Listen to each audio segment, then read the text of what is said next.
كل سنة وانتم طيبين، رمضان مبارك. ليه مهم أنا كمريض قلب لازم أرجع لدكتور القلب قبل قرار الصيام؟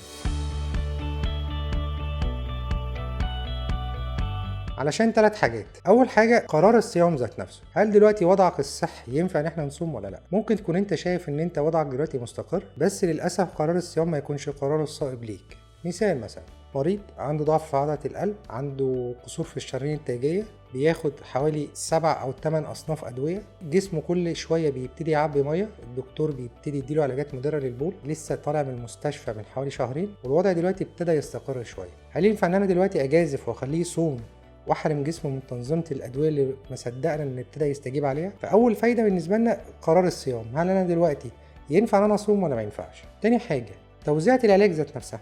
انا دلوقتي باخد 5 اصناف على مدار اليوم، ببقى عارف ان انا في صنف الصبح، في صنف بعد الغداء، في صنف باخده بالليل بعد العشاء، في صنف باخده عند اللزوم. انا لو انا صايم دلوقتي عندي 14 ساعه انا محروم من ان انا اخد علاجات خالص. طب بقيه العلاجات اللي انا المفروض ان انا اخدها هتتوزع ازاي؟ وده قرار لازم بيتم من خلال الدكتور مش من خلال المريض ذات نفسه. لازم يبقى عارف ان انا دلوقتي دواء الكوليسترول مثلا هاخده بعد السحور، دواء الضغط لو كان بيتا بلوكر يفضل ان احنا اول ما نفطر ناخده ونستنى شويه بعد كده نكمل اكلنا. الحاجات دي كلها بتتم من خلال الدكتور. طب تالت حاجه المريض لازم يبقى عارفها كويس جدا بعد ما يراجع الدكتور، انا هاكل ازاي، طبيعه اكلي هتمشي ازاي. هل انا مثلا هاكل زي ما باكل عادي زي اي حد، اللي هو حاجه المغرب يأذن اروح جاي واخد كل وجبتي مره واحده؟ هل انا المفروض ان انا اكل 3 مرات زي قبل كده؟ الطبيعي ان احنا اول ما بنفطر ناخد وجبات خفيفه خالص، بعد كده نقوم نصلي المغرب، ناخد حاجه سناكس عشان نبتدي نأهل الجهاز الهضمي والمعده ان هيدخل لها اكل. تخيل انت المعده بقى لها حوالي 12 او 14 ساعه ما بيدخلهاش اي اكل ولا شرب، وجيت انت كمريض قلب رحت جاي مدخل كميه اكل مره واحده كلها